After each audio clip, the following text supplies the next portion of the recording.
Morning, नमस्कार। Times नौ भारत में आप सभी का बहुत बहुत स्वागत है। आपके साथ हूं मैं अमित सिंह और मॉर्निंग प्राइम टाइम में आज तमाम बड़ी खबरों पर हमारी नजर रहेगी। आपको देश दुनिया की तमाम खबरों से रूबरू करवाएंगे, लेकिन सबसे पहले देखिए 5 मिनट में 25 बड़ी अहम खबरें। बिहार के सीएम नीतीश कुमार समेत 10 पार्टियों का एक प्रतिनिधि मंडल आज 11 बजे पीएम मोदी से मिलेगा। यह प्रतिनिधि मंडल पीएम के सामने जाति आधारित जनगणना की मांग करेगा। प्रतिनिधि मंडल में नीतीश कुमार, तेजस्वी यादव, अख्तरुल इमान, जीतन राम मांझी समेत कई नेता शामिल हैं। पंजाब में सिद्धू और अमरिंदर के बीच एक नया विवाद शुरू हो गया है। अमरिंदर सिंह ने सिद्धू के सलाहकार को फटकार लगाई है। अमरिंदर सिंह ने सिद्धू के सलाहकार से कहा कि वो सिद्धू को सलाह दें, संवेदनशील मुद्दों पर न बोलें। गुपकर गुट के नेता एक बार फिर मिलेंगे। श्रीनगर में इस मंगलवार 24 अगस्त को गुपकार गुट की बैठक हो सकती है। इस बैठक के दौरान जम्मू कश्मीर के मौजूदा हालात पर चर्चा की संभावना है। बंगाल विधानसभा चुनाव से पहले टीएमसी छोड़कर बीजेपी में शामिल होने वाले पूर्व मंत्री श्याम प्रसाद को बंगाल पुलिस ने गिरफ्तार किया है। इन पर ई टेंडरिंग में 10 करोड़ के घोटाले का आरोप है। बंगाल बीजेपी के राज्य महासचिव सैंतन बसु ने मुख्यमंत्री ममता बनर्जी की तुलना तालिबान से करते हुए कहा कि लेडी तालिबान देखना है तो कालीघाट आइए। दांतन में बीजेपी के कार्यकर्ता की हत्या को लेकर पूछे गए सवाल के जवाब में उन्होंने कहा कि पूरे राज्य में हिंसा और अत्याचार हो रहा है। अफगानिस्तान मुद्दे पर चर्चा के लिए ओआईसी ने रविवार को सऊदी अरब में एक अहम बैठक बुलाई। ओआईसी ने कहा कि वो नहीं चाहते कि अफगानिस्तान आतंकवाद के गढ़ में बदले। ओआईसी का मकसद अफगानिस्तान में शांति बहाल करना है। भारत ने रविवार को अफगानिस्तान से कुल 392 लोगों को रेस्क्यू किया है। रेस्क्यू किए गए लोगों में 2 अफगानी सांसद भी शामिल हैं। रविवार को कुल 3 फ्लाइट्स भारत पहुंची। भारत लगातार अपने रेस्क्यू मिशन को तेज कर रहा है।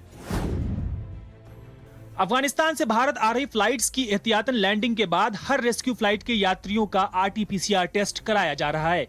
भारत सरकार अफगानिस्तान से लौटने वालों को मुफ्त में पोलियो की दवा और वैक्सीन लगा रही है। अमेरिकी राज्य न्यू जर्सी में बाढ़ ने तबाही मचाई हुई है। तूफान हेनरी के बाद आई बाढ़ की वजह से कई जगह पेड़ गिर गए और न्यू जर्सी में बिजली संकट भी पैदा हो गया। तूफान के बाद न्यू जर्सी में लगातार बारिश भी जारी है। कोरोना महामारी की शुरुआत के बाद से वियतनाम में रविवार का दिन सबसे भयावह रहा। रविवार को वियतनाम में कोविड से कुल 737 मौतें हुई। इसके साथ ही मौत का आंकड़ा 8,277 तक पहुंच गया है। हो ची मिन्ह सिटी इस समय कोरोना से सबसे अधिक प्रभावित है। हैती में भूकंप के बाद मौत का आंकड़ा थमने का नाम नहीं ले रहा। अब तक कुल 2,207 लोगों की मौत हो चुकी है और 344 लोग लापता हैं। हैती में भूकंप से फैली तबाही के बाद जिंदगी फिर से पटरी पर लौटने लगी है। रूसी पुलिस ने मीडिया की स्वतंत्रता का समर्थन करने वाले कई पत्रकारों को रविवार को गिरफ्तार कर लिया। यह सभी पत्रकार एक टॉप टीवी पत्रकार को विदेशी एजेंट घोषित किए जाने के खिलाफ प्रदर्शन कर रहे थे। तूफान हेनरी रविवार की दोपहर अमेरिकी राज्य रोड आइलैंड से टकराया। इस वजह से करीब 10,000 घरों में बिजली संकट पैदा हो गया। तूफान हेनरी के बाद रोड आइलैंड में लगातार बारिश जारी है। टाइम्स नाउ नव भारत ने मुंबई में वसूली कांड पर बहुत बड़ा खुलासा किया है। इस मामले में बर्खास्त पुलिस अधिकारी सचिन वाजे का ऑडियो सामने आया है। ऑडियो में बिल्डर से उगाही की बात सामने आई है। राजस्थान के नागौर जिले की मोस्ट वांटेड अपराधियों में शामिल लेडी डॉन अनुराधा को पुलिस ने प्रोडक्शन वारंट पर गिरफ्तार कर लिया है। राजस्थान पुलिस ने दिल्ली के तिहाड़ जेल से अनुराधा को प्रोडक्शन वारंट पर गिरफ्तार किया है। श्रीलंका की नौसेना ने कचतीवू आइलैंड के नजदीक समुद्र में भारतीय मछुआरों पर हमला कर दिया। श्रीलंकाई नौसेना ने भारतीय मछुआरों के नाव को टक्कर मार दी, लेकिन भारतीय मछुआरों को इससे कोई नुकसान नहीं पहुंचा है।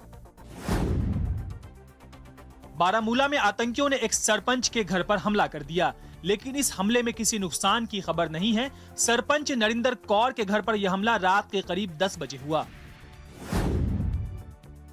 जम्मू कश्मीर के रामबान इलाके में 2 लोगों को फेक दस्तावेज बनाने के आरोप में गिरफ्तार किया गया है। अभी तक मिली जानकारी के अनुसार इन्होंने 40 झूठे आवासीय प्रमाण पत्र बनवा लिए थे।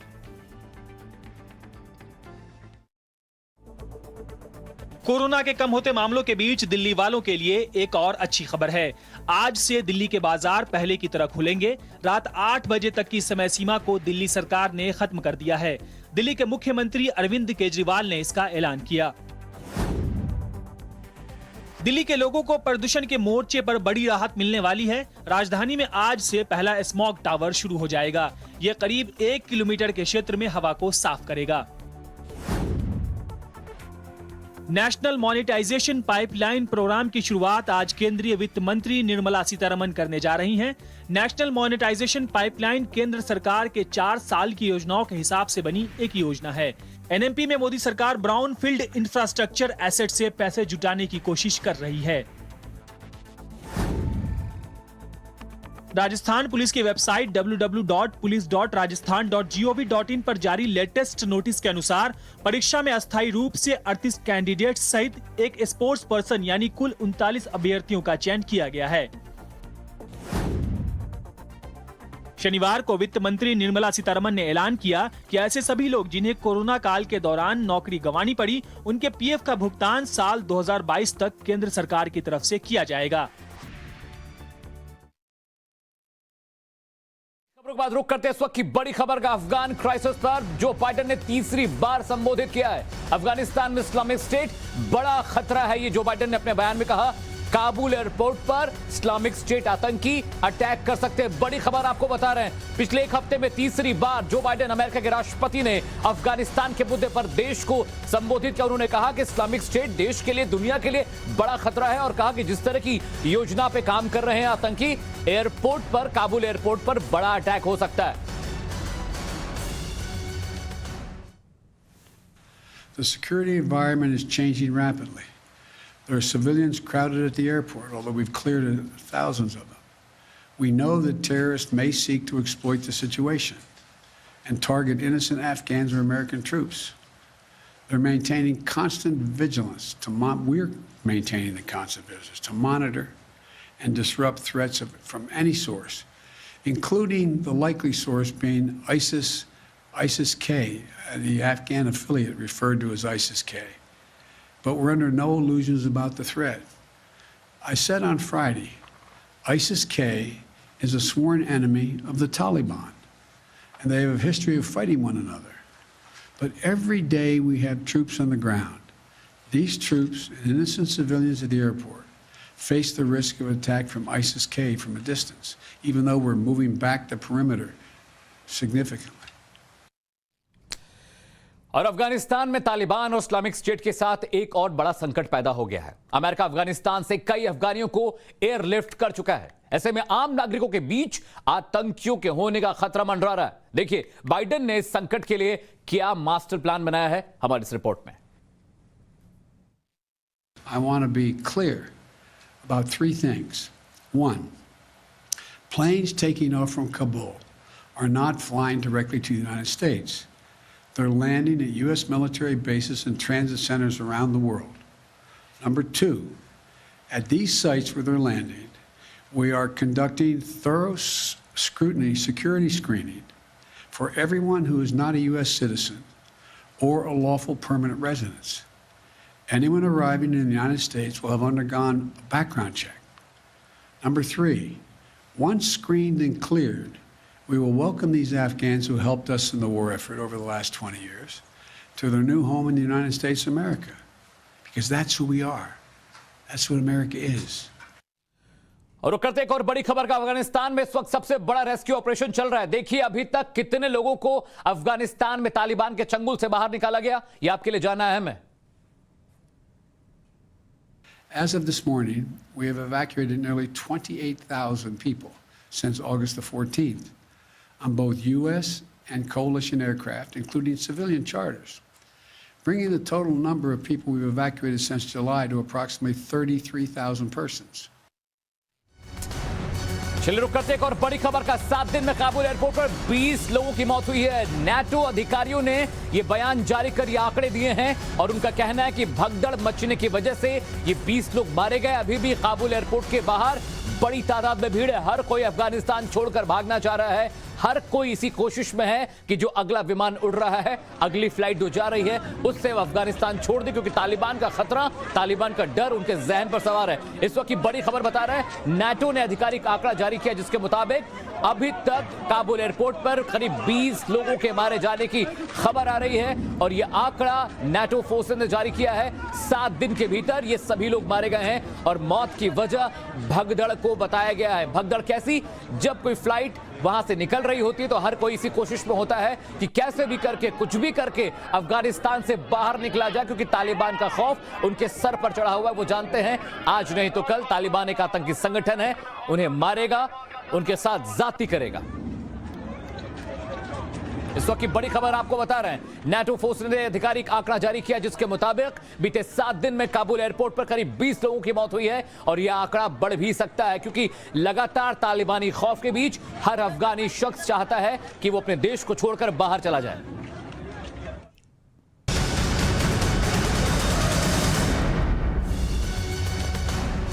एक और बड़ी खबर का रुख करते हैं। नाटो की रिपोर्ट के मुताबिक पिछले 7 दिन में काबुल एयरपोर्ट 20 लोगों की मौत हुई है, और इसके अलावा जल्द वहां पे सरकार बनाने की पहल कर सकता है तालिबान। टोलो न्यूज एजेंसी ने इस बात का दावा किया है कि आने वाले कुछ वक्त में तालिबान अफगानिस्तान में अपनी सरकार बना सकता है, और इसे लेकर बड़ी घोषणा भी हो सकती है। इस वक्त की बड़ी खबर बता रहा है, अफगानिस्तान लगातार तालिबान के कब्जे में आता जा रहा है, और अब आधिकारिक रूप से टोलो न्यूज ने यह बयान जारी किया है कि तालिबान जल्द ही अफगानिस्तान में अपनी सरकार बना सकता है, और यह दावा टोलो न्यूज का है। टोलो न्यूज के हवाले से यह खबर आ रही है कि लगातार तालिबान और उसके नेता लगातार इस कोशिश में हैं, इस तैयारी में हैं कि वो अपनी सरकार बनाए, और कमांडर मुल्ला बरादर इसमें अहम भूमिका निभा रहा है। काबुल से तालिबानी फौज पंजशीर के लिए रवाना तो हो गई, लेकिन उन्हें यह भी पता होना चाहिए कि पंजशीर की पहाड़ियों में तालिबान के ताबूत की कीलें तैयार हो चुकी हैं। हम कैसे कह रहे हैं, इस रिपोर्ट के जरिए आप देखिए।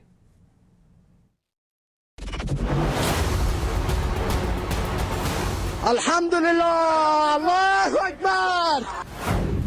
काबुल से 150 किलोमीटर दूर पंजशीर की ये वो पहाड़ियां हैं जिनसे टकराने की हिम्मत आज तक तालिबान नहीं कर पाया है, और यही पंजशीर अब तालिबान के ताबूत में आखिरी कील भी साबित होने वाला है। अफगानिस्तान में पंजशीर के लड़ाकों ने 3 जिलों को तालिबान के कब्जे से छुड़ा लिया। बगलान प्रांत के अंदर बोले हसर, देह, सलाह और बानो जिले पर अब तालिबान का कब्जा नहीं रहा। इन जिलों को कब्जा मुक्त कराने की तस्वीरें भी सोशल मीडिया पर वायरल हो रही है।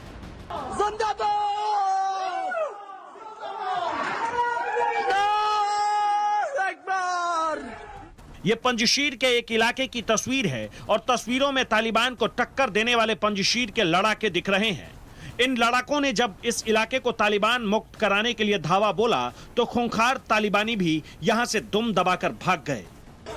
दुश्मन अल्हम्दुलिल्लाह, अल्लाहु अकबर, जिंदाबाद। इस इलाके को तालिबान के कब्जे से छुड़ाने के बाद पंजशीर के लड़ाके काफी खुश दिख रहे हैं, एक दूसरे को गले लगाकर जीत का जश्न मना रहे हैं, लगातार नारेबाजी कर रहे हैं।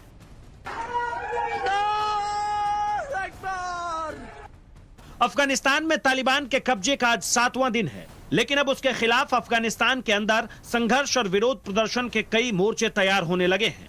अशरफ गनी सरकार में अफगानिस्तान के उपराष्ट्रपति रहे, अब खुद को अफगानिस्तान के कार्यवाहक राष्ट्रपति घोषित कर चुके अमरुल्लाह सालेह पहले ही तालिबान की खिलाफत का ऐलान कर चुके हैं। खबर है कि सालेह पंजशीर में ही रहकर तालिबान के खिलाफ पूरी रणनीति तैयार करने में जुटे हैं। तो इधर अहमद शाह मसूद के बेटे अहमद मसूद ने भी तालिबान के खिलाफ मोर्चा संभाला हुआ है। प्रॉब्लम आएगी वो ये है कि पंजशीर में जो लोग हैं बैठे हुए हैं उनको सप्लाईज कहाँ से आएंगी। अगर उनको हथियार चाहिए, साजो सामान चाहिए, तेल चाहिए, ये तमाम जो चीजें चाहिए किसी भी जंग को लड़ने के लिए, वो उनके पास कहाँ से आएंगी। अभी तो हो सकता है उनके पास ये सारा के सारा साजो सामान हो, लेकिन कब तक? 3 महीने, 6 महीने, 1 साल। और अगर खित्ते के जो हालात हैं, उत्तर में जो ताजिकिस्तान और उज़्बेकिस्तान की सरहद है, या रूस जो वहां पर काफी वर्चस्व रखता है, या ईरान कोई मदद नहीं करता, तो फिर सप्लाईज कहां से जाएंगी इनके पास। इनको हथियार कौन मुहैया करेगा, इनको तमाम चीजें जो इनको जरूरत पड़ेगी जंग लड़ने के लिए वो कहां से आएंगी। अशरफ गनी के जाने के बाद अमरुल्लाह सालेह की ओर से अफगानी नेताओं से संपर्क साधा जा रहा है और तालिबान के खिलाफ जारी लड़ाई को मजबूत करने की कोशिश की जा रही है। अमरुल्लाह ने साफ किया है कि वो अपने देश के लिए लड़ते रहेंगे और तालिबान के सामने किसी भी हाल में घुटने नहीं टेकेंगे। ब्यूरो रिपोर्ट, टाइम्स नाउ, नव भारत। और वक्त है राज्यों की अहम खबरों का, जो आपके लिए जाना जरूरी है। असम और मिजोरम के बीच पिछले कुछ महीनों से जारी ताजा सीमा विवाद फिलहाल खत्म होता नहीं दिख रहा है। एक बार फिर से दोनों राज्यों के बीच एक पुल निर्माण को लेकर विवाद शुरू हो गया है। असम सरकार का आरोप है कि मिजोरम ने उसकी जमीन पर निर्माण कार्य शुरू कर दिया है, जिसके बाद से दोनों राज्यों में तनाव बढ़ता दिख रहा है। असम सरकार का आरोप है कि मिजोरम के अधिकारियों ने हैलाकांडी क्षेत्र में प्रवेश किया। मिजोरम के अधिकारी हैलाकांडी में एक पुल का निर्माण करवा रहे हैं। असम सरकार ने पुल निर्माण कार्य को रोकने के आदेश दिए हैं। पुल निर्माण के बाद से दोनों राज्य आमने सामने आ गए हैं। आने वाले दिनों में अगर दोनों राज्यों के बीच जल्द से इस समस्या का समाधान नहीं हुआ तो हालात काफी तेजी से बिगड़ सकते हैं। दूसरी तरफ मिजोरम सरकार ने पुल निर्माण वाले जगह से कुछ सामान चोरी होने के संबंध में असम पुलिस के जवानों पर मामला दर्ज कराया है। इससे पहले दोनों राज्यों के बीच सीमा विवाद को लेकर गोलीबारी हुई थी, जिसमें असम पुलिस के 6 जवान की मौत हो गई थी और उसके बाद से लगातार दोनों राज्यों के बीच तनाव जारी है। पंजाब कांग्रेस में एक बार फिर से घमासान बढ़ गई है। इस बार नवजोत सिंह सिद्धू के 2 सलाहकारों के बयान पर पंजाब के मुख्यमंत्री कैप्टन अमरिंदर सिंह ने जमकर लताड़ लगाई है और कहा है कि सिद्धू के सलाहकार जिस तरह के बयान दे रहे हैं उससे अमन, शांति और स्थिरता को खतरा पैदा हो सकता है। दरअसल नवजोत सिंह सिद्धू के 2 सलाहकारों ने कश्मीर और पाकिस्तान जैसे राष्ट्रीय मुद्दों को लेकर बयान दिया था। इसी के बाद से पंजाब की सियासत में बवाल शुरू हुआ, जिसके बाद पंजाब के मुख्यमंत्री अमरिंदर सिंह ने कहा है कि ऐसे बयानों से बचना चाहिए। उन्होंने कहा कि इस तरह की बातें देश की शांति और स्थिरता के लिए खतरनाक है। साथ ही उन्होंने कहा कि कश्मीर भारत का अटूट अंग था, है और हमेशा रहेगा। दूसरी तरफ पंजाब कांग्रेस अध्यक्ष नवजोत सिंह सिद्धू इस मामले पर बिल्कुल खामोश हैं। इधर शिरोमणि अकाली दल और बीजेपी ने सिद्धू के सलाहकारों के बयानों को लेकर निशाना साधा है और इस प्रकरण में जवाब मांगा है। हालांकि लगातार विवाद बढ़ने के बाद भी सिद्धू के सलाहकारों ने अब तक अपना बयान वापस नहीं लिया है और न ही कोई प्रतिक्रिया दी है। पश्चिम बंगाल में विधानसभा चुनाव के बाद से बीजेपी टीएमसी में जारी विवाद थमने का नाम नहीं ले रही है। अब बंगाल की राजनीति में तालिबान शब्द का इस्तेमाल किया जा रहा है। फिलहाल बीजेपी ने सीएम ममता बनर्जी का नाम लिए बिना उन्हें लेडी तालिबान कहा है और बंगाल में चुनाव बाद जारी हिंसा को लेकर बीजेपी ने बंगाल की तुलना तालिबान से कर दी है, जिसके बाद बंगाल की सियासत में बवाल शुरू हो गया है। बंगाल बीजेपी के महासचिव सनातन बसु ने कहा कि बंगाल में तालिबानी शासन चल रहा है। बीजेपी महासचिव ने कहा कि अगर आप एक तालिबान महिला को देखना चाहते हैं तो पश्चिम बंगाल में आएं। आपको काबुल के लिए टिकट खरीदने की जरूरत नहीं है, आप इसे बंगाल के कालीघाट में देख सकते हैं। सनातन बसु ने कहा कि पूरे राज्य में हिंसा और अत्याचार हो रहे हैं, साथ ही विपक्ष के सारे अधिकारों को कुचल दिया गया है। ऐसा लगता है जैसे बंगाल में तालिबानी शासन चल रहा है। बंगाल बीजेपी के महासचिव के इस बयान के बाद टीएमसी ने आपत्ति जताई है और ऐसे बयानों को गैर जरूरी बताया है।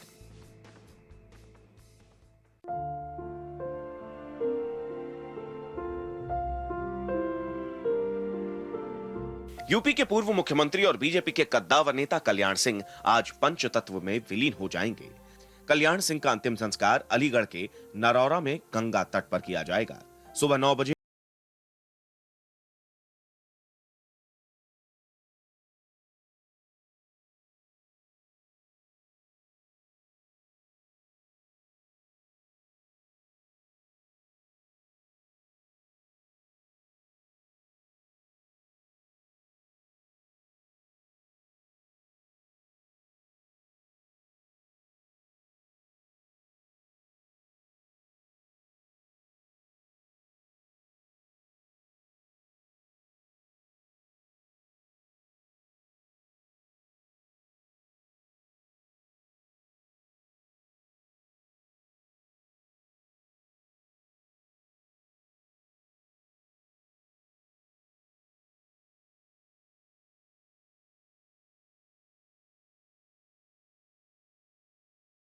पहुंचे। एजेंडा था प्रधानमंत्री से मुलाकात करना।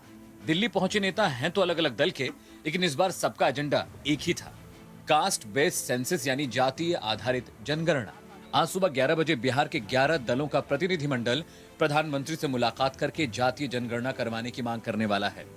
मुख्यमंत्री नीतीश कुमार इस प्रतिनिधिमंडल की अगुवाई कर रहे हैं। ये प्रधानमंत्री से समय मांगा हम लोगों ने, यही जो कास्ट बेस्ड सेंसस होना चाहिए, जाति आधारित जनगणना, तो इसी के लिए हम लोगों की मांग है और उसी के लिए अन्य पार्टी के लोग, सब लोगों की इच्छा वही थी, तो वही मिला करके सब लोग एक साथ उन्होंने समय दिया है, तो उसी के आधार पर कल आ रहे हैं और यही बात है और कोई दूसरी बात नहीं। अभी प्रधानमंत्री साहब की इसको लेकर प्रतिक्रिया कोई प्रतिक्रिया आई है आपकी सुझाव? नहीं, अभी तो कहाँ कोई, तो उन्होंने समय दिया है, हम लोगों ने समय मांगा तो उन्होंने समय दे दिया है, तो कल का ही समय है, तो कल बातचीत होगी और बाकी दल के लोग भी आ गए हैं और आ रहे हैं, तो कल एक साथ जाएंगे सब लोग। 11 बजे का समय है कल। बिहार के इस प्रतिनिधिमंडल में नीतीश कुमार के अलावा आरजेडी के तेजस्वी यादव, बीजेपी के जनक राम, जेडीयू के विजय चौधरी, कांग्रेस के अजीत शर्मा, सीपीआईएमएल के महबूब आलम, एआईएमआईएम के अख्तर युआई, हम पार्टी के जीतन राम मांझी, वीआईपी के मुकेश सैनी, सीपीआई के सूर्यकांत पासवान और सीपीएम के अजय कुमार शामिल हैं। देश में इसी साल 2021 में होने वाली जनगणना होनी है, जिसके लिए बिहार में बीजेपी को छोड़कर बाकी सभी दल जातिगत जनगणना की मांग उठा रहे हैं।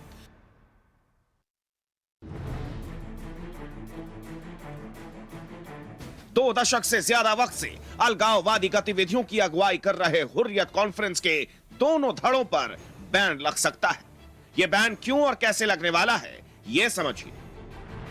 पाकिस्तान के संस्थानों में कश्मीरी छात्रों को एमबीबीएस सीट देने के मामले में हाल में ही की गई जांच में सामने आया है कि हुर्रियत कॉन्फ्रेंस का हिस्सा रहे कुछ संगठन उम्मीदवारों से इकट्ठा किए गए पैसे का इस्तेमाल घाटी में आतंकवादी संगठनों के फंडिंग के लिए कर रहे हैं। जांच में यह भी सामने आया है कि हुर्रियत कॉन्फ्रेंस के सदस्य प्रतिबंधित आतंकवादी संगठनों हिजबुल मुजाहिदीन, तख्तरान मिल्लात और लश्कर तैयबा के सक्रिय आतंकवादियों के साथ मिलकर काम कर रहे हैं। इन लोगों ने जम्मू कश्मीर में अलगाववादी और आतंकवादी गतिविधियों के फाइनेंसिंग के लिए हवाला सहित अलग अलग अवैध माध्यमों से देश और विदेश से पैसे जुटाए, जिसका इस्तेमाल आपराधिक साजिश के तहत कश्मीर घाटी में सुरक्षा बलों पर पथराव करने, स्कूलों को जलाने, सार्वजनिक संपत्ति को नुकसान पहुंचाने और भारत के खिलाफ युद्ध छेड़ने के लिए किया गया।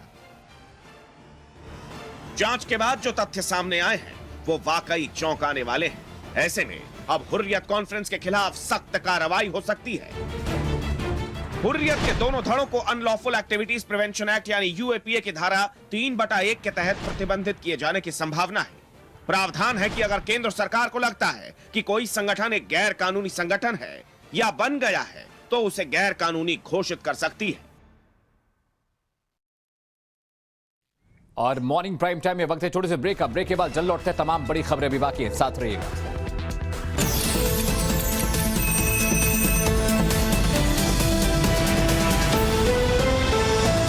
रुक करते कुछ और बड़ी खबरों का। केंद्र सरकार जम्मू कश्मीर में अलगाववाद और आतंकवाद देने वाली ताकतों को एक और बड़ा तमाचा जड़ने जा रही है। घाटी में पनप अलगाववादी संगठन पर ताला लगाने जा रही है। एक रिपोर्ट के मुताबिक हुर्रियत कॉन्फ्रेंस पर बैन लग सकता है। देखिए आखिर इसके पीछे की वजह क्या है और क्यों ऐसा हो रहा है।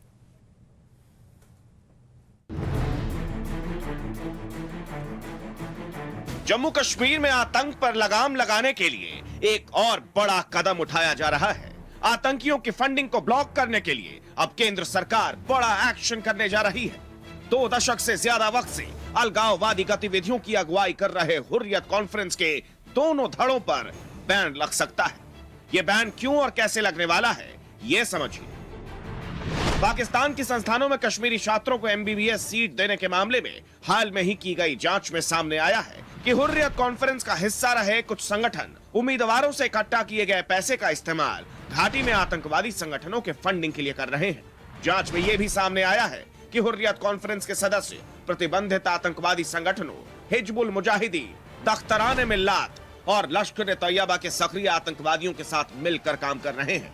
इन लोगों ने जम्मू कश्मीर में अलगाववादी और आतंकवादी गतिविधियों के फाइनेंसिंग के लिए हवाला सहित अलग अलग अवैध माध्यमों से देश और विदेश से पैसे जुटाए, जिसका इस्तेमाल आपराधिक साजिश के तहत कश्मीर घाटी में सुरक्षा बलों पर पथराव करने, स्कूलों को जलाने, सार्वजनिक संपत्ति को नुकसान पहुंचाने और भारत के खिलाफ युद्ध छेड़ने के लिए किया गया। ये हुर्रियत है, जमायत इस्लामी है, चाहे JKLF इस प्रकार के जितने भी आउटफिट्स हैं, ये लोग हैं जो हज़ारों की तादाद में यहाँ कश्मीर में जो लोग जो है मारे गए हैं, चाहे वो जम्मू कश्मीर पुलिस के लोग हैं, हमारे सुरक्षा बल के लोग हैं, सेना के लोग हैं, या वो नौजवान कश्मीरी नौजवान, इनको बरगा के इन लोगों ने पाकिस्तान के जो है तरफ धकेला, उनके हाथ में बंदूक पकड़वाई और उनको मरवाया। ये जो एक पूरा सिंडिकेट है, उनको ये फाइनेंशियली सपोर्ट करते थे, उनको जो आइडियोलॉजिकल सपोर्ट देते हैं, और भारत में रहते हो खाते भारत के हैं और जाके पाकिस्तान के या आजादी के गुण गाते हैं। जांच के बाद जो तथ्य सामने आए हैं वो वाकई चौंकाने वाले हैं। ऐसे में अब हुर्रियत कॉन्फ्रेंस के खिलाफ सख्त कार्रवाई हो सकती है। हुर्रियत के दोनों धड़ों को अनलॉफुल एक्टिविटीज प्रिवेंशन एक्ट यानी UAPA की धारा 3/1 के तहत प्रतिबंधित किए जाने की संभावना है। प्रावधान है कि अगर केंद्र सरकार को लगता है कि कोई संगठन एक गैर कानूनी संगठन है या बन गया है तो उसे गैर कानूनी घोषित कर सकती है। आतंक के खिलाफ जीरो टॉलरेंस की नीति को अपनाते हुए मोदी सरकार ने घाटी में कई बड़े कदम उठाए हैं। साल 2019 में सरकार ने जमाते इस्लामी संगठन और JKLF पर कार्रवाई करते हुए बैन कर दिया था, और अब हुर्रियत की बारी है। वही हुर्रियत है जो पाकिस्तान के इशारे पे जिसने हवाला कांड के तहत पैसा लाकर कश्मीर को बर्बाद करने की कोशिश की, जिन लोगों ने हमारे बेगुनाह बच्चों के हाथों में पत्थर पकड़वाए, वहां पर जिन लोगों ने कश्मीर को नर्क बनाया, बेगुनाह लोगों की अगर जाने गई तो उसका भी सारा हुर्रियत के सर पे बांधा जाता है। और वहां के नेताओं के साथ मिलकर जिस प्रकार से इन लोगों ने जम्मू कश्मीर में जो तांडव रचा, जिस प्रकार से कश्मीरी भाइयों को, पंडित भाइयों को वहां से निकाला, ये सब हुर्रियत के कारनामे थे। दोनों गुटों पर बैन लगाने वाला यह प्रस्ताव केंद्र की आतंकवाद के खिलाफ जीरो टॉलरेंस की नीति के तहत पेश किया गया है। हुर्रियत कॉन्फ्रेंस साल 1993 में 26 समूहों के साथ अस्तित्व में आया था, जिसमें कुछ पाकिस्तान और प्रतिबंधित संगठन जैसे जमाते इस्लामी, JKLF और दख्तारन मिल्लत के समर्थक शामिल थे। इसमें पीपल्स कॉन्फ्रेंस और मीर वाइज उमर फारूक की अध्यक्षता वाली आवामी एक्शन कमेटी भी शामिल थी। लेकिन भारत के खिलाफ साजिश रचने वाली संगठन का अंत होने जा रहा है। ब्यूरो रिपोर्ट, टाइम्स नाउ, नव भारत। कितना अजीब है ना कि देश के कुछ लोग देश में रहकर देश का अन्न खाते हैं, देश की हवा का इस्तेमाल करते हैं और देश के खिलाफ बोलते हैं। अब वक्त है हमारे वायरल वीडियो सेगमेंट पर, जिसमें हम आपको तरह तरह की वीडियोस दिखाते हैं जो सोशल मीडिया पर जबरदस्त वायरल है। देखिए।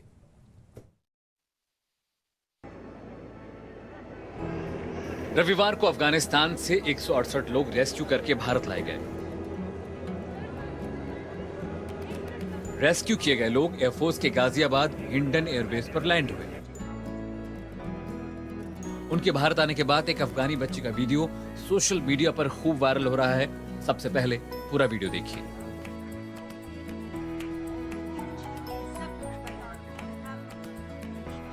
बच्ची का ये वीडियो लोगों को खूब पसंद आ रहा है। इंडिया में लैंड होने के बाद ये बच्ची जिस तरह से अपनी मां की गोद में बैठी अपनी छोटी बहन को प्यार कर रही है, उसे बार बार किस कर रही है, वो इस बात की तस्दीक करता है कि इंडिया आने के बाद वो अफगानी बच्ची बेहद खुश है। शायद उसे लग रहा है कि अब वो महफूज है और उसका परिवार भी।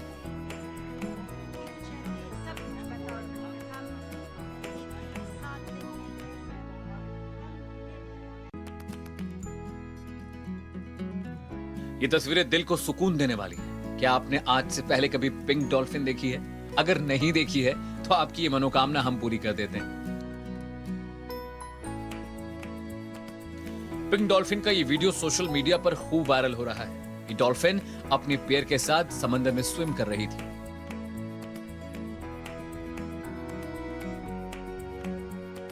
मरीन साइंस के जानकार कहते हैं कि पिंक डॉल्फिन बेहद रेयर ब्रीड है और दुनिया में बेहद कम। एक खास तरह के म्यूटेशन के बाद ये पैदा होती है। सोशल मीडिया पर लोग इस वीडियो को बार बार देख रहे हैं और शेयर कर रहे हैं।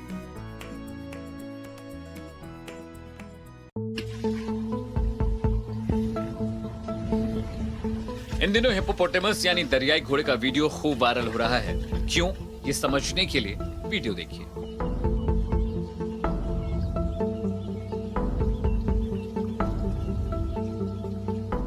जब ये हिप्पो पानी में रेस्ट कर रहा था तो ये कछुए उसकी पीठ पर धूप सेक रहे थे।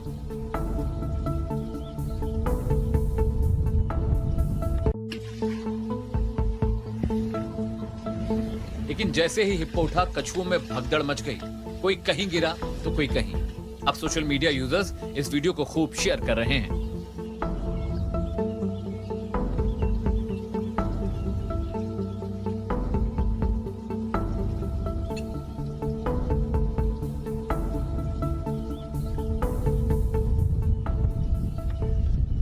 जानवरों की चोरी भी क्यूट लगती है। सोशल मीडिया पर एक ऐसे ही चोर डॉगी का वीडियो वायरल है। वीडियो में घर के अंदर एक डॉगी चेयर को धक्का दे रहा है। बड़े आराम से डॉगी कुर्सी को कहीं लेकर जा रहा है, लेकिन वीडियो जैसे जैसे आगे बढ़ा तब जाकर इस डॉगी की चतुराई समझ में आई।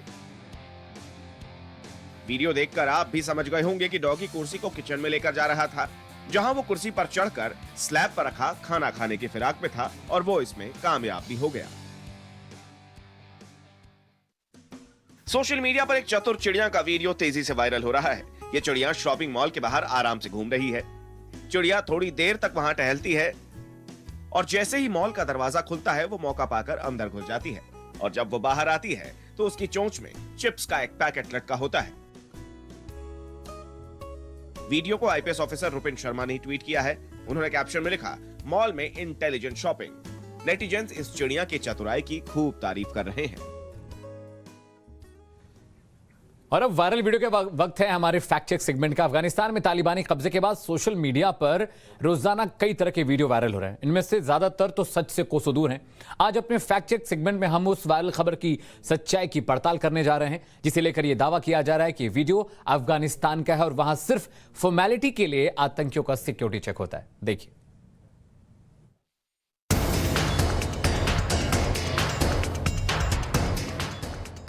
बंदूक लटकाए शख्स के सिक्योरिटी चेक की फोटो सोशल मीडिया पर खूब वायरल हो रही है। दावा किया जा रहा है कि यह तस्वीर काबुल एयरपोर्ट की है, जो हाल ही में क्लिक की गई।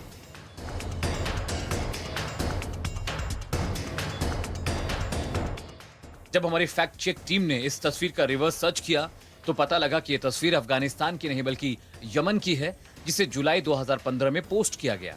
यानी यह तस्वीर हाल की तो बिल्कुल ही नहीं।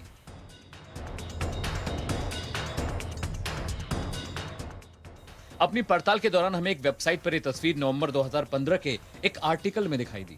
आर्टिकल में दी गई जानकारी के मुताबिक यह तस्वीर यमन की है। इसके बाद हमें सीबीएस न्यूज चैनल के पत्रकार का एक ट्वीट मिला, जिसमें तस्वीर थी। 1 जुलाई 2015 को इस जर्नलिस्ट ने तस्वीर को पोस्ट करते हुए लिखा था, यमन की यादें, हूती सैनिक रैली में जाने वाले एक व्यक्ति की जांच कर रहा है। बीबीसी की 2015 की रिपोर्ट के मुताबिक उत्तरी यमन में बसने वाले हूती विद्रोहियों ने देश के दूसरे हिस्सों पर हमला कर दिया था।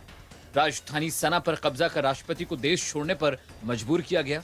इसी रिपोर्ट में बताया गया कि हूती शिया मुसलमान हैं, यानी यमन की 2015 की तस्वीर शेयर करते हुए इसे अफगानिस्तान का बताया गया, जो फैक्चुअली गलत है। ब्यूरो रिपोर्ट, टाइम्स नाउ, नव भारत।